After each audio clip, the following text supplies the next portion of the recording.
What's going on, Fourth and Inches podcast listeners? You got Kev, Dan, and Stevie P coming at you today. What's going on, fellas? What's going on, Kev? What's going on, Dan? I'm good. How's you guys making out on this lovely evening? Good. All right, so today we are going to go over our tight end rankings a little bit. Just talk about a couple guys we like.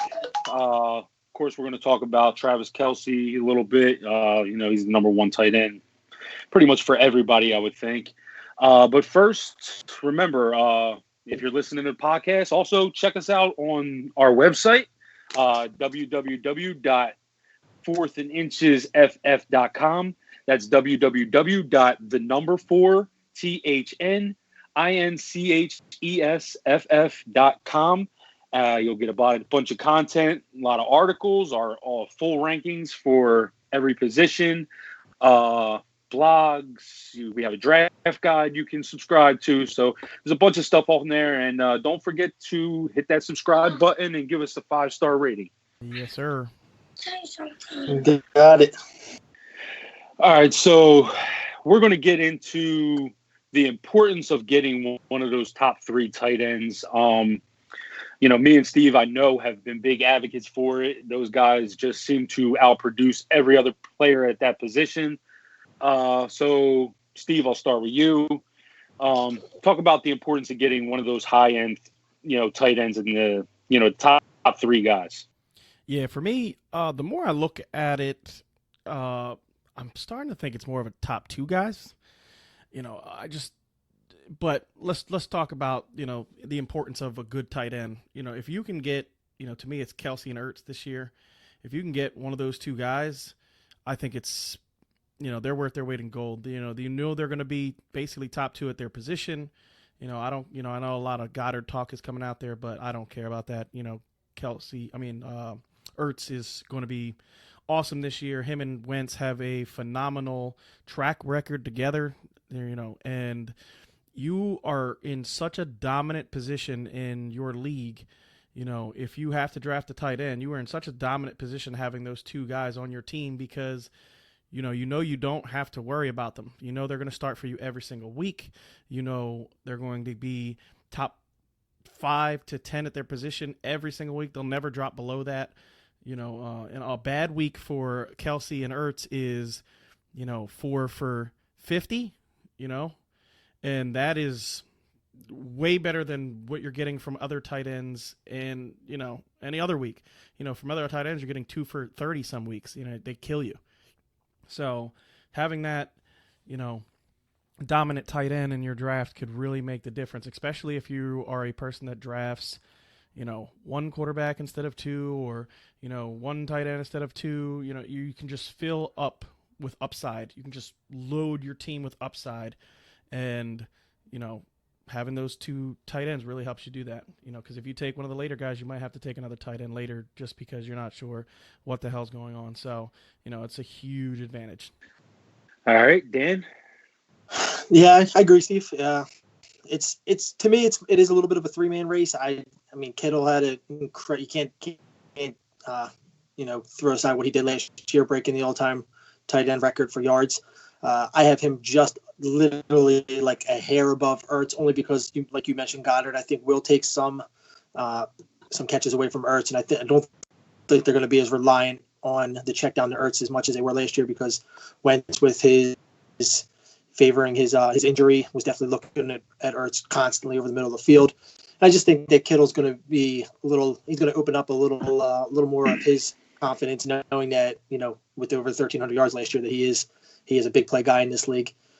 But besides those three, I mean, if you can't grab one of them, we'll talk about our two, our next level guys, but it drops off drastically after those three.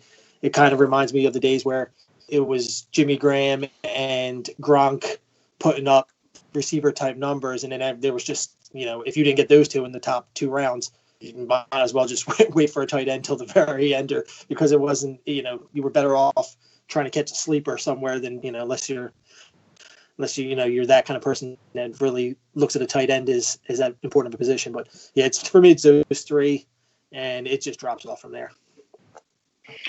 So, Steve, I'm curious. Why do you feel like it's a top 2 instead of a top 3?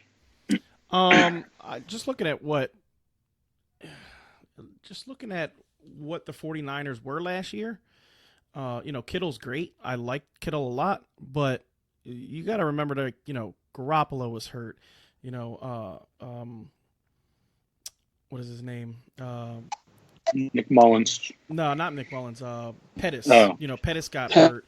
The Marquise McKinnon, Goodwin was out. Goodwin he was another guy. out. McKinnon Goodwin was out. out a lot. Yeah, they all were beat up.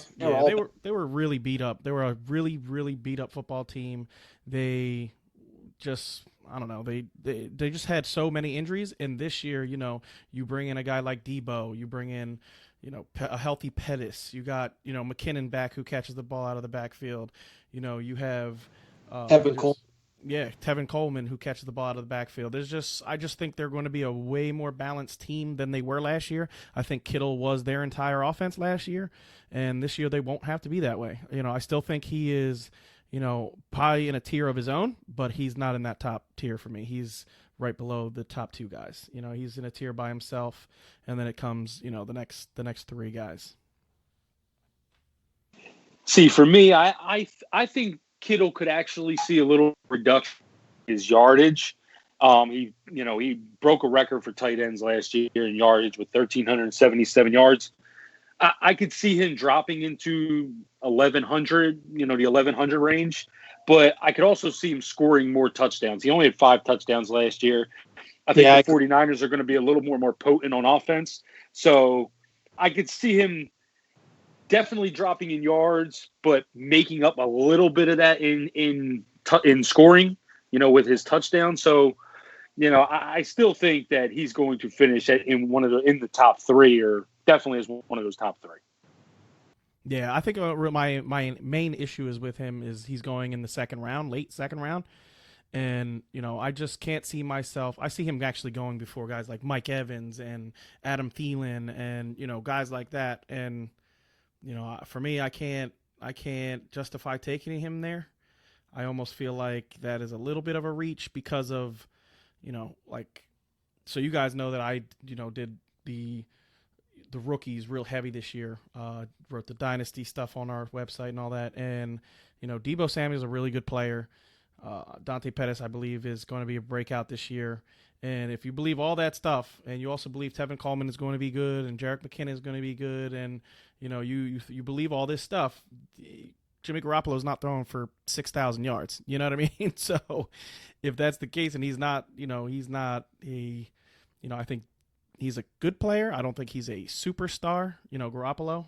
So if he has a superstar year, then yeah, I could see Kittle having, 1,200 yards and more touchdowns, but I still think his touchdowns will be, kind of within, 5 to 8 touchdowns. I don't think he's a double-digit touchdown scorer.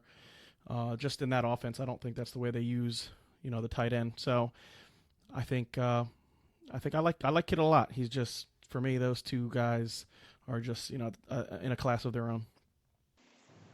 Yeah, and see, I've also seen him going late second round at times. But his ADP is round 3, pick 9.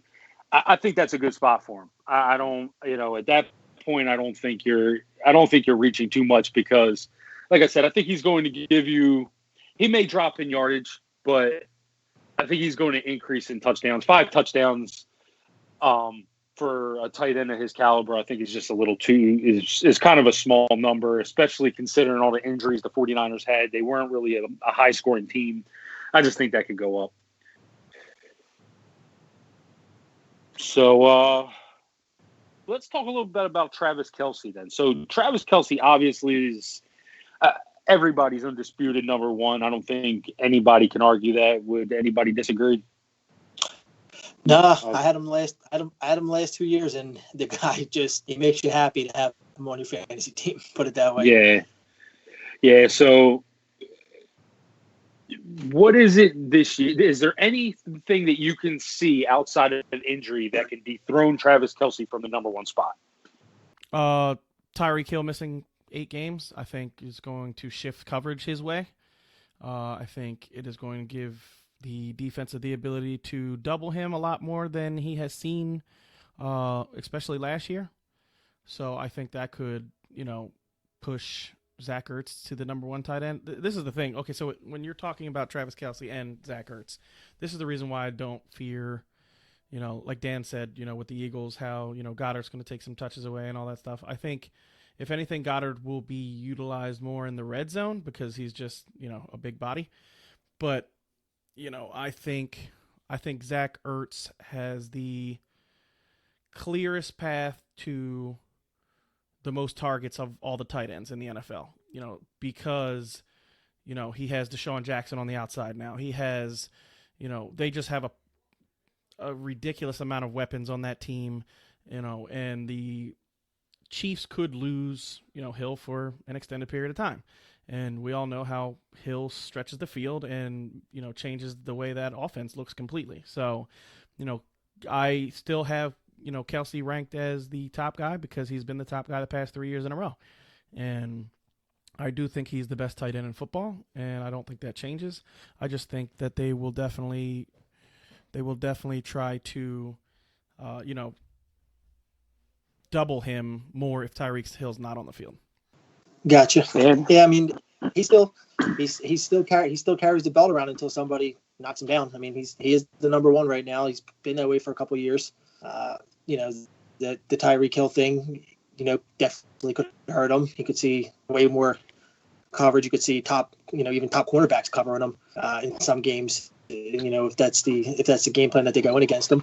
Plus, which was big last year and the year before, is that Kareem Hunt is a gigantic weapon catching the ball out of the backfield. So he demands an eye on him all the time, and we just don't know how Williams is going to be yet because he's gotten such little play. I mean, obviously I think Williams will be fine in this offense, this ridiculous juggernaut offense of Kansas City, but there's a lot of factors that could potentially knock Kelce down, but it remains to be seen. I mean, he still has to be everyone's number one until proven otherwise. Yeah, I honestly don't think there's any factor outside of him getting hurt that drops him below the number one guy. I think the Eagles are going to spread the ball around a lot more this year than they did last year. I could actually see Ertz targets dropping significantly, and I don't think Kittle has the upside to take over Travis Kelce. Even if Tyreek Hill does miss 8 games, I can still, I still see him finishing as number one guy. He's too good. He's just too good. He's going to beat the double coverages. He's going to get open, and Patrick Mahomes is the best quarterback in the league. So, I think barring injury, Travis Kelce is definitely finishing the number one tight end.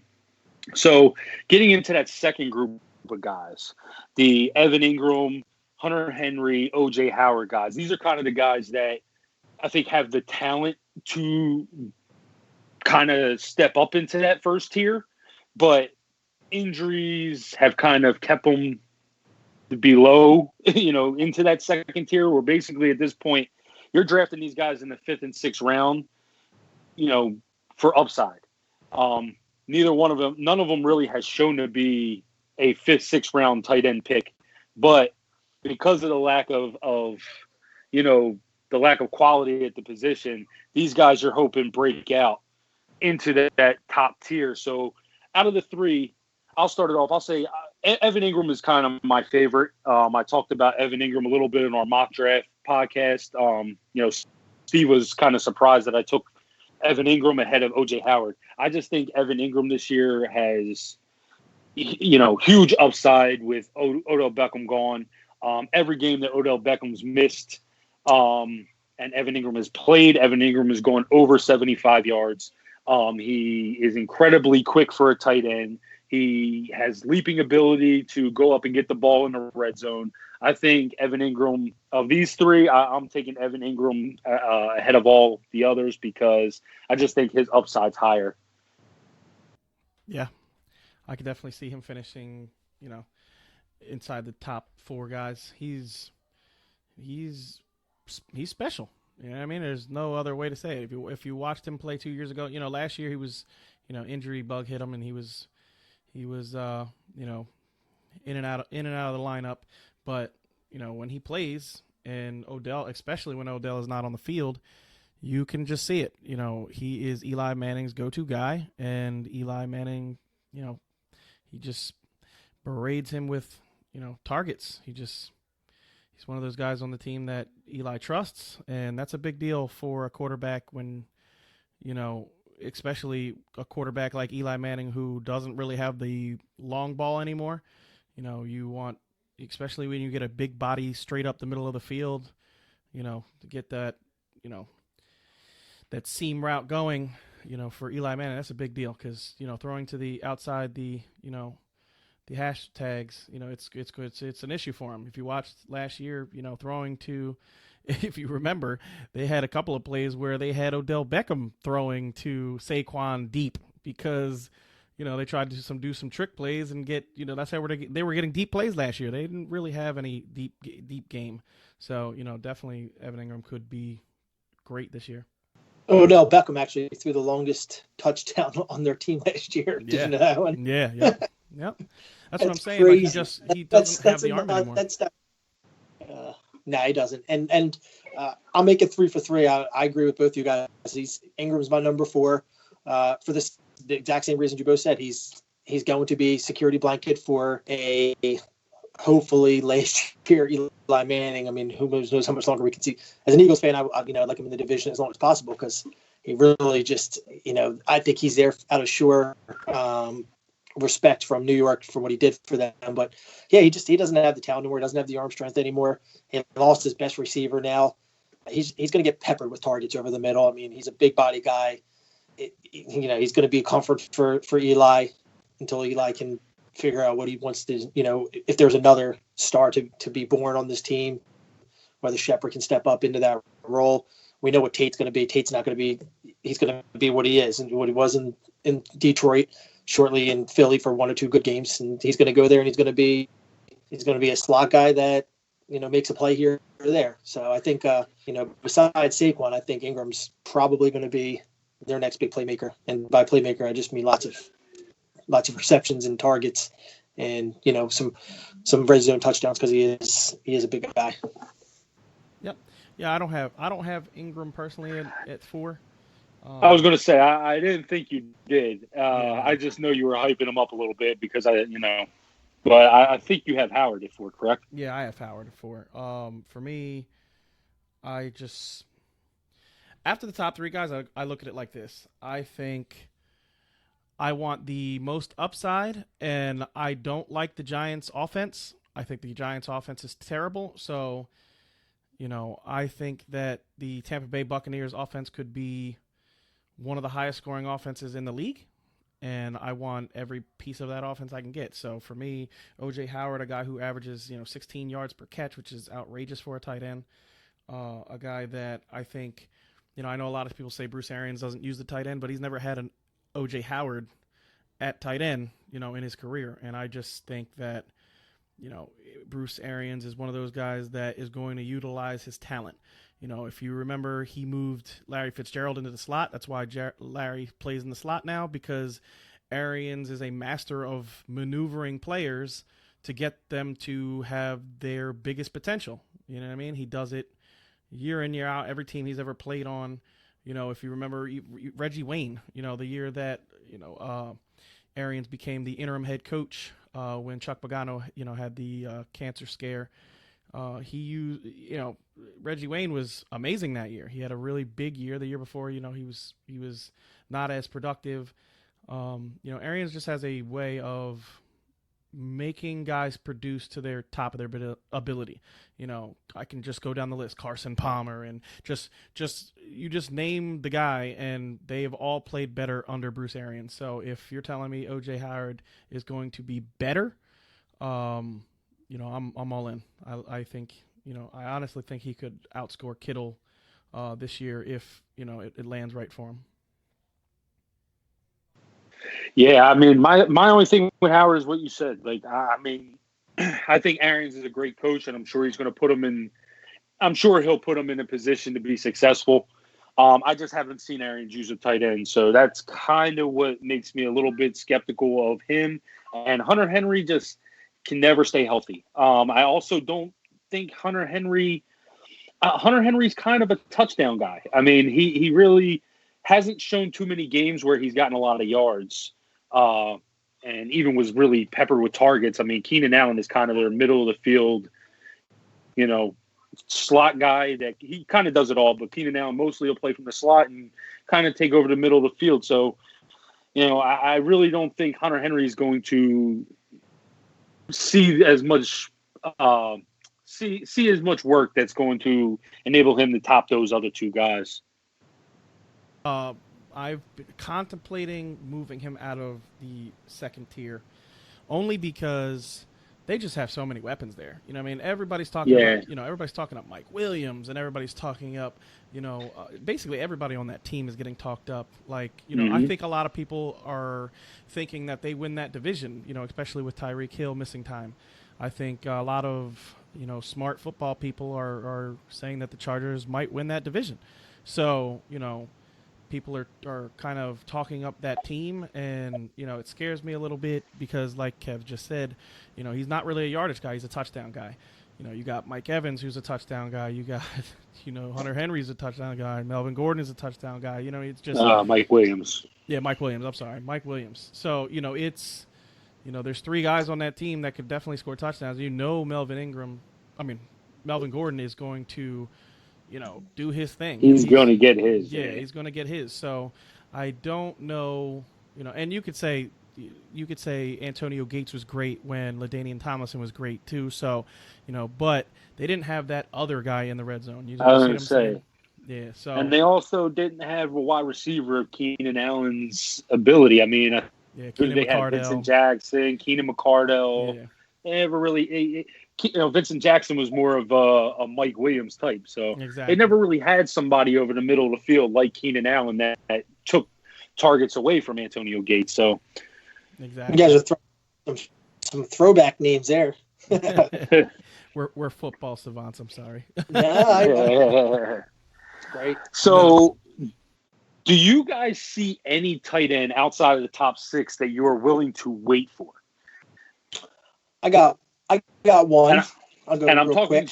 I'm talking strategically, because we've been advocating for drafting one of those top three guys. Steve even said top two guys. But if you go into a draft and just have the idea like, all right, well, I'm going to wait on tight end and possibly get two guys and string the tight end together. What is some names that you don't mind waiting for in the tight end position?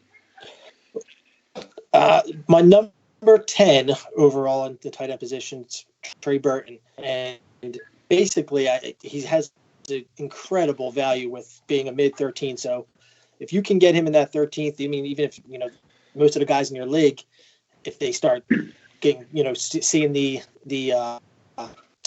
flow of tight ends start coming off the board, everyone does it. Same thing happens with quarterback and kickers, and they start to see the flow of tight ends start coming off the board in your 6 and your 7 rounds, and you can just sit there and then you can stack up on some of your better running backs and receivers. And I think Trey Burton's got mid 13, 14 round ADP. I think he's going to perform maybe not as good as those second tier guys, but pretty damn close. His stats were almost identical to him, if not a touchdown or so better than all those guys. So I think his value is awesome. He's not going to if he stays healthy, he's going to be an average to above average tight end. And if you're willing to wait for a tight end, I think he's your guy. Yeah, I mean, I like Trey. Steve, you want to go next? Sure. For me, I actually have two guys. I'll just give one because I don't want to take your guy, Kev, and then if you don't. You pretty much know who my guy's probably going to be, don't you? I'm not 100%, so I won't say. I'll say the guy that I'm thinking right now, Jack Doyle. Okay. Jack Doyle was, to me, he was more targeted than Ebron when they both played together. I think he out targeted him by like 3 targets a game on a per game basis. He is, Andrew Luck likes throwing to him. He's a guy who gets open. He's shifty. He's a really good tight end. I think people are sleeping on Jack Doyle, and he's somebody that you can get like really late. He's going in round 13 of drafts. So if you miss out on those top guys, Jack Doyle is definitely a guy that I'll just wait and get Jack Doyle. I know a lot of people are not talking about Jack Doyle, but last year, if you remember, I had Jack Doyle and Eric Ebron in my top 10 tight ends, and I'm not falling off of him because he got injured. An injury is an injury. It's the same thing with, when you think about Keenan Allen. People were so down on Keenan Allen 2 years ago before, he had the back-to-back 16-game seasons. They were, oh, you can't take this guy in, round 4 and 5, and people were crazy happy when they picked him in round 4 and 5 2 seasons ago, and he played all 16 games and was amazing. So, I think Jack Doyle has a lot more upside than some of the names that are going way before him, and definitely a guy that I'm willing to wait on. Yeah, I like Jack Doyle, and I think he has a chance to, top Evan Ingram. I mean, not Evan Ingram, Eric Ebron. Yeah, he technically was a starter going into last year, and because he got hurt and Ebron flourished, I mean, Ebron just kind of took over. But Frank Reich is big on that 2 tight end set, so I really think that Doyle could be a little bit more useful. Right now, he's not even being drafted according to Fantasy Calculator, and I think Trey Burton's value is actually really good too. Trey Burton right now is the first pick in the 14th round. Yep. Here's a guy that finished in the top 10. I think he was number 8 in tight ends last year. Obviously, you've got some new guys that are going to wind up in there, but, if you can get this guy and he winds up as a number 12 tight end, I mean, he's still a top, tight end 1. And he'll finish top 10, I think, again, for sure. And, it's great value. I mean, if you're getting him in the 14th round, it's excellent value. So don't be scared if the sexy names start coming off the board and he's, just sit there and be calm, because he's going to be a guy that's going to produce. Yeah. So my guy is the 13th tight end off the board, going at the 12th pick in the 12th round, is Delanie Walker. He's kind of the forgotten guy. He literally, he tore his ACL last year and missed, pretty much the whole year, but he's had a whole year to recover. On top of that, the 3 previous years in fantasy, he was a top 5 tight end. So, the guy pretty much has shown a consistency in producing. He's been able to finish in that top 5 consistently. And Mariota is not a deep ball thrower. He's going to check it down a lot. He's going to find that big body in the middle of the field a lot. So I think Delanie Walker is a guy that could finish again in the top 5. And he's going in the 12th round. This is a guy that I would wait for, no problem, if I was going to wait on tight end. And that's that. Yeah. So my other guy is kind of, it's kind of surprising to me that he is going, so late, but he's going around 10 is Austin Hooper. So especially in a PPR, I don't think people realize how good Austin Hooper was last year. So he didn't have like amazing yardage. He was less than 10 yards per catch, but he had 88 targets and he had 71 catches. So out of a possible 88 targets, he caught 71. That's a really high percentage. You know what I mean? Like, that's real high. So for a guy that you can get in round 10, and he's probably going to be, that offense didn't change. I mean, it's the same basic offense, even if I would say anything, I think, he could get, a little bit more of an uptick in targets, because I think that defense is going to be better, which is going to help the offense be a little bit better. I like the Falcons a lot this year. I think last year they were put in situations where they were just kind of getting blown out because their defense was so terrible. And I know it's counterintuitive when you kind of think of stuff like that, but if you look at the best tight ends in fantasy football, they're not on teams that get blown out.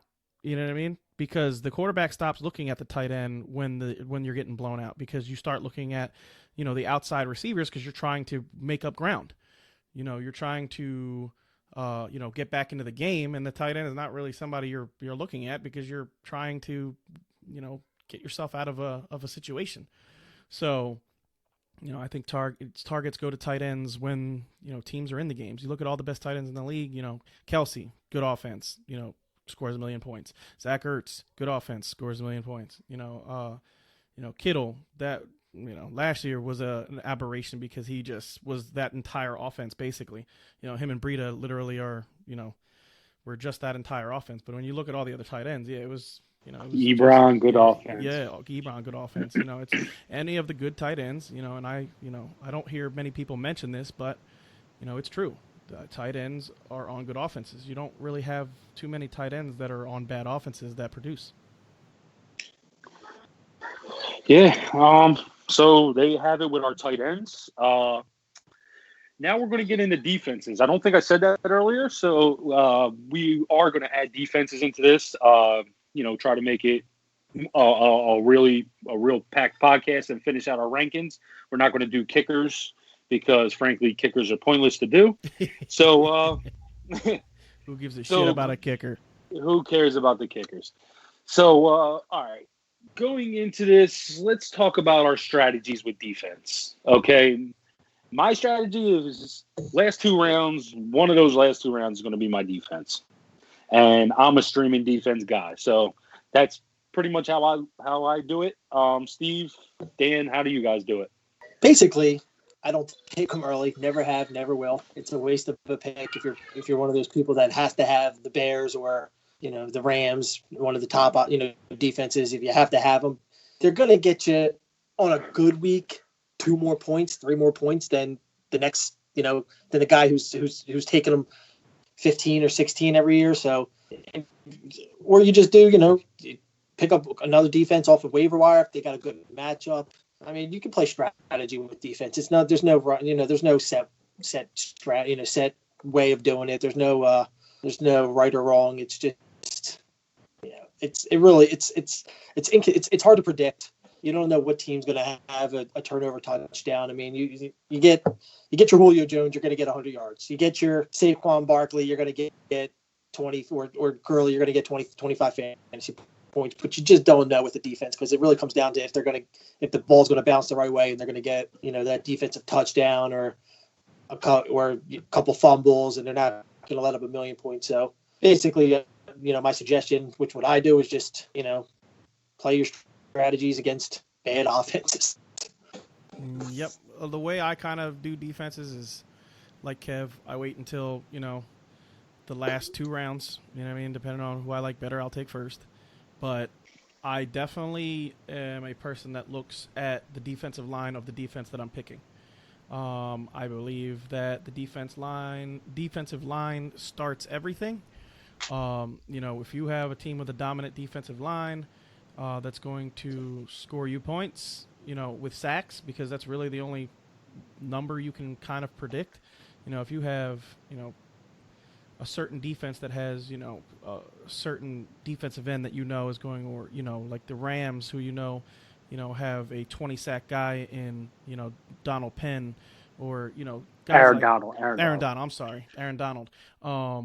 There is, to me, those are the defenses that I want. I'm not reaching on the Rams, because the Rams, I've seen them go in like the 13th round. But I'm just saying, if you are going to take a late defense, think about the defensive line, because they make all the difference. If you got a defensive line that's getting to the quarterback and putting pressure, you're going to get your turnovers. You're going to get interceptions. You're going to get fumbles. You're going to get, things like that. And if you have a defense that puts a lot of pressure on teams, and a good offense, that's another thing. If you have a team that can score points and get out to leads, that's another thing you want to think about, because now, defenses are pinning their ears back and going to get the quarterback. So, those 2 things kind of correlate, and those are the defenses that I go for. Yeah, see, I'm in agreement with the defensive lines. A team I was high on last year, it didn't really work out because Bosa missed most of the year, but the Chargers was a team I was high on last year, because you had Melvin Ingram on one side and Joey Bosa on the other. But yeah, teams with defensive lines that are going to get sacks. Those are kind of teams that I'm looking for when it comes to long-term defense. So if I'm drafting for a season, but like I said, a lot of times I just stream. I find a team playing a weak offense and just kind of see if they're on the waiver wire and go get them. I guess we kind of just got your answer on this, Steve.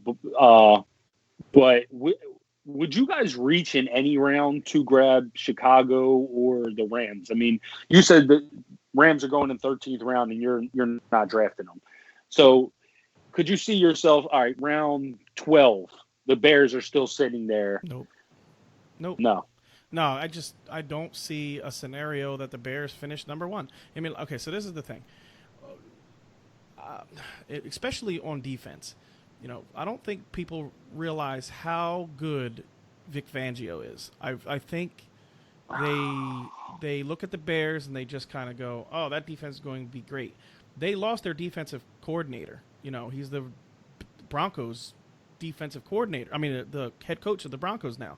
I love the Broncos defense this year because, Vic is going to bring his defense to that Broncos defense. And whew, are you kidding me? That defense is serious this year. And they've been spurty, but they've had some years where they were, head over heels, the number one ranked, defense. That defense put literally Peyton Manning on their back and carried him to a ring. Yes, that Von Miller and all those guys, are going to be awesome this year. I was actually watching. I want to say, what was it? I can't remember what I was watching. It was on NFL Network, and they were talking about Vic Fangio, how he is the most underrated defensive coordinator in pro football. And they were talking about different offensive coordinators, and they were all saying that when you play a Vic Fangio defense, you better come prepared because that dude is no joke. He makes specific game plans for every game. The team just, they do things in his defense that teams are not prepared for, and when you have guys at the caliber of like Von Miller and what is his name, the defensive end they drafted last year, I'm drawing a blank on him right now, but when you have guys of that caliber on the defensive line to disrupt things, we all saw what Khalil Mack did last year, and we know Khalil Mack is just a ridiculous football player, but Von Miller is right up there with Khalil, so that defense is going to be real good this year. Vic Fangio is what made that. Beasley? Is it Beasley, Steve? Is that you're thinking of Beasley? No, it wasn't Beasley. It was. Oh my God, it's going to bother me. I'll remember it before we get off the podcast. But yeah, I just think if you're reaching on the Bears, it's a mistake. How often does the number one defense finish the number one defense the very next year? I think the only team in the past 10 years to do it was the Seahawks, the Legion of Boom. I mean, they did it. Legion of Boom. Yep. It's the only defense that did it in back-to-back years in the past 10 because everybody you remember the Jaguars, was it last year the Jaguars were taking the number one defense? Yeah, they were like 8th round, dude. Yeah, they were going so early last year, and they were so terrible. Like I wouldn't say terrible, but because they had games here and there, but yeah, they were definitely not worthy of an 8th round, 10th round, 12th round pick. No, exactly. And I think you're making a huge mistake if you do that with the Bears this year. Yeah, I actually don't mind the Jaguars if their ADP dropped big time this year because they were not up to the expectations of what everyone thought they were last year after they got completely dominated in 2017, gave Tom Brady that AFC championship win. But yeah, I mean, they were basically by far the number one. It wasn't even close last year. And they didn't do bad though. They didn't perform nearly as they did in 2017, but they still were they were number 4 in points per game. They were number 4 in points per game. They were number 2 in passing yards per game.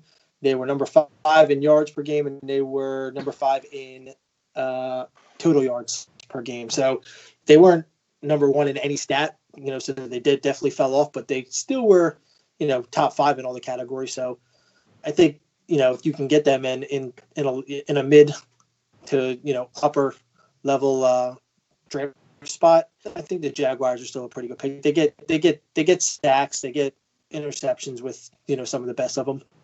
I think they're a good value. That's the team I wrote down as one of my value picks on defense, because you can basically use their less productive season last year as leverage to get them in a good rank this year. Good spot.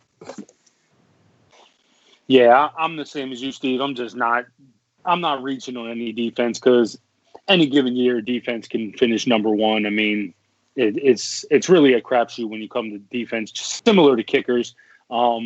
Defenses are a little bit easier because if they are a good defense and do have good players, like you said, there's actually a strategy. You can get a team with good line. Maybe go get a team with good corners if you think you're going to get a lot of picks. But, there's no real strategy for kickers. I mean, you're just, good offenses are going to score touchdowns. Bad offenses ain't going to score points. So really, it's a crapshoot with kickers compared to at least having a little bit of a strategy with defenses. So yeah, I'm not reaching on any round. I'm just waiting until those last two rounds. Usually I will go defense before kicker. So second to last round, I'll grab my defense. And this year, my defense to stream starting off the year is Philly. I sound like a homer, but Philly starts off the year with the Redskins. Who knows what's going on at quarterback for the Redskins? You got, Case Keenum and Colt McCoy fighting for the spot, along with rookie Dwayne Haskins. So you either got two veterans that are not very good or a rookie in his first start. I think that is gold. So I think the Eagles are a great defense to stream for week one. What do you guys? Anybody you're streaming week one? Yes. I actually have, if we're talking about streamers, I'm going to stream the 49ers. They play Tampa Bay week one. We all know that Jameis Winston is a turnover machine. They have an incredible defensive line, and I think the 49ers are going to put up some points on a terrible Tampa Bay defense. So I do see Jameis dropping back 45 times in that game, 50 times, 60 times, trying to bring the team back. I don't really like calling game script, but, I think that the Buccaneers defense didn't really do anything to get any better. And, I think the whole reason they brought Bruce Arians in there is because they knew their defense was terrible and they needed to score points. So if that's the case, the 49ers going to Tampa, could put up some points on that defense. And Jameis Winston is known to throw 4 interception games. So, when you talk about the 49ers are actually the defense that, I'm taking everywhere. And I'm actually probably going to use them most of the year. When you're talking about Jason Verrett and you're talking about Richard Sherman and you're talking about, 5 first-round defensive linemen on that team, that team is going to be a lot better than I think people think. So for me, the 49ers are definitely a team that I'm streaming week one. Dan?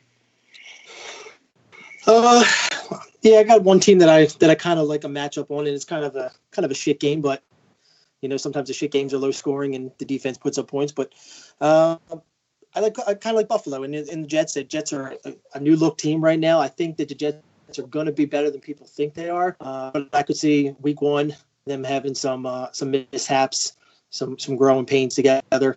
And Buffalo seems to do well against division teams. Always, they always give, for whatever reason, they always give the Patriots a run for their money. They just, even as bad as they look sometimes outside of their division, they always play good inside the division. So I think, Buffalo they got a really low ADP. You could probably do it with one of our strategies and get them in the 15th or 16th and then use them for week one and see how they do. I mean, you never know. They might stay on your squad for a week or two after that. But I definitely think that, them playing the Jets week one is a good pickup. I'm calling it now. Buffalo's the number one defense in fantasy football this year. Surprise. All right, guys. Well, that is it for today's podcast.